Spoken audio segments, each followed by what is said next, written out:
Welcome to Chaitanya YouTube channel. Hi, ಎಲ್ರಿಗೂ ನಮಸ್ಕಾರ.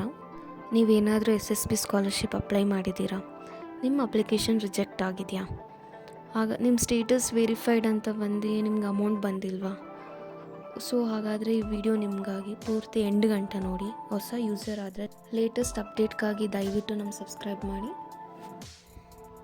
ನಿಮ್ಮದು SSB ಸ್ಕಾಲರ್ಶಿಪ್ ಏನಾರು ರಿಜೆಕ್ಟ್ ಆಗಿದೆಯಾ? ಏನಕ್ಕೆ ರಿಜೆಕ್ಟ್ ಆಗಿದೆ? ಸೊ ಹೆಲ್ಪ್ಲೈನ್ಗೆ ನೀವು ಯಾವ ಥರ ಕಾಂಟ್ಯಾಕ್ಟ್ ಮಾಡ್ಬೋದು, ಸೊ ನಾನು ಇಲ್ಲಿ ತಿಳಿಸ್ಕೊಡ್ತೀನಿ. ಏನಕ್ಕೆ ರಿಜೆಕ್ಟ್ ಆಗಿದೆ ಅಂದರೆ, ಫಸ್ಟ್ ಥಿಂಗ್, ನೀವು ಸರಿಯಾಗಿ ಮಾರ್ಕ್ಸ್ ಕಾರ್ಡು ಅಪ್ಲೋಡ್ ಮಾಡಿರಲ್ಲ. ಯಾವುದೇ ಒಂದು ಡಾಕ್ಯುಮೆಂಟ್ ಆಗಲಿ, ಇನ್ಕಮ್ ಆಗಲಿ, SSLC ಮಾರ್ಕ್ಸ್ ಕಾರ್ಡ್ ಆಗಲಿ, ನಿಮ್ಮ ಆಧಾರ್ ಕಾರ್ಡ್ ಆಗಲಿ, ಪ್ರತಿಯೊಂದು ಡಾಕ್ಯುಮೆಂಟ್ ನೀಟಾಗಿ ಅಪ್ಲೋಡ್ ಮಾಡಬೇಕು, ಫಸ್ಟ್ ಥಿಂಗ್. ಸೆಕೆಂಡ್ ಬಂದು, ನೀವು ರಿಜಿಸ್ಟರ್ ಆಗಿ ಫಾರ್ಮ್ ಎಲ್ಲ ಫಿಲ್ ಮಾಡಿದಾಗ ನೀವು ಅದನ್ನ ಜೆರಾಕ್ಸ್ ತೊಗೊಂಡು ನಿಮ್ಮ ಕಾಲೇಜ್ಗಳಿಗೆ ತೊಗೊಂಡೋಗಿ ವೆರಿಫಿಕೇಷನ್ ಮಾಡಿಸಿರಲ್ಲ.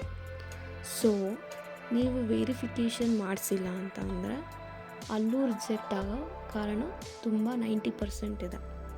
ಸೊ ಸೆಕೆಂಡ್ ಒನ್ ಅದು.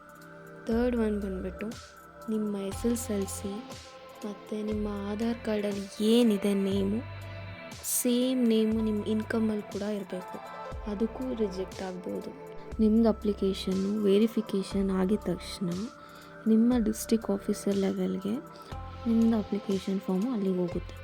ಸೊ ಹಾಗಾಗಿ ನೀವು ಸ್ಟೂಡೆಂಟ್ಸು ಅಲ್ಲಿ ಗಂಟ ವೆಯ್ಟ್ ಮಾಡಬೇಕು. ನೀವು ಗೌರ್ಮೆಂಟ್ ವೆಬ್ಸೈಟಿಗೆ ಹೋಗಿ ಸ್ಟೇಟಸ್ನ ಚೆಕ್ ಮಾಡ್ತಾ ಇರ್ಬೋದು. ನೀವು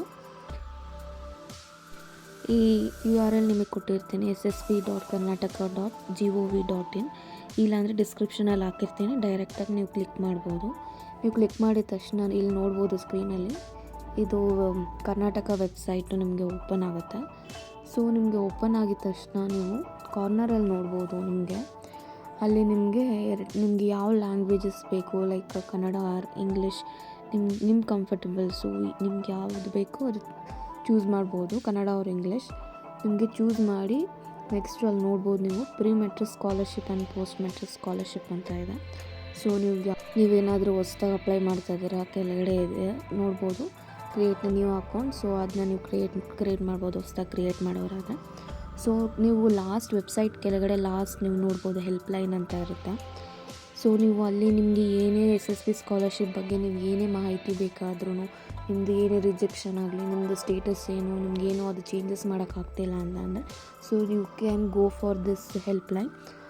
ನೀವು ಈ ಹೆಲ್ಪ್ಲೈನಿಗೆ ನೀವು ಕಾಂಟ್ಯಾಕ್ಟ್ ಮಾಡ್ಬೋದು. ಅವ್ರು ಏನಾರು ನಿಮ್ಮದು ಕಾಂಟ್ಯಾಕ್ಟ್ ಮಾಡಿದಾಗ ನೀವು ಫೋನ್ ಎತ್ತಿಲ್ಲ ನೋಡ್ಬೋದು, ಅಲ್ಲಿ ಪ್ರತಿಯೊಂದು ಡಿಪಾರ್ಟ್ಮೆಂಟ್ ನಂಬರ್ಸಲ್ಲಿ ಹಾಕಿದ್ದಾರೆ, ಡಿಸ್ಪ್ಲೇ ಹಾಕಿದ್ದಾರೆ. ಸೊ ವಿತ್ ಇಮೇಲ್ ಕೂಡ ಹಾಕಿದ್ದಾರೆ. ಸೊ ನೀವು ಅವ್ರೇನೋ ಕಾಲ್ ಪಿಕ್ ಮಾಡಿಲ್ಲ ಅಂತಂದರೆ ನೀವು ಆಲ್ಟರ್ನೇಟ್ ಆಗಿ ಇಮೇಲ್ ಕೂಡ ಮಾಡ್ಬೋದು. ಇಮೇಲ್ ಹೇಗೆ ಮಾಡೋದಾದರೆ, ಸಬ್ಜೆಕ್ಟಲ್ಲಿ ಒನ್ ಲೈನ್ ನಿಮ್ಮದು ಏನು ಪ್ರಾಬ್ಲಮ್ ಇದೆ ಅನ್ನೋದು ಒನ್ ಲೈನಲ್ಲಿ ನೀವು ಡಿಸ್ಕ್ರಿಪ್ಷನ್ ಹಾಕ್ಬಿಟ್ಟು, ಆ ಕೆಳಗಡೆ ಡಿಸ್ಕ್ರೈಬಲ್ಲಿ ಫುಲ್ ನೀವು ಮೆಸೇಜ್ ನಿಮ್ಮದು ಪ್ರಾಬ್ಲಮ್ ಏನು ಸ್ಕಾಲರ್ಶಿಪ್ ಬಗ್ಗೆ ಅದನ್ನ ಫುಲ್ ಡಿಸ್ಕ್ರೈಬ್ ಮಾಡಿಬಿಟ್ಟು, ಮತ್ತು ನಿಮ್ಮದು ಫಾರ್ಮ್ದು SSB ಸ್ಕಾಲರ್ಶಿಪ್ ಫಾರ್ಮ್ನ PDF ಮಾಡಿ ಮುಖಾಂತರ ಅವರಿಗೆ ಸೆಂಡ್ ಮಾಡಬೇಕು.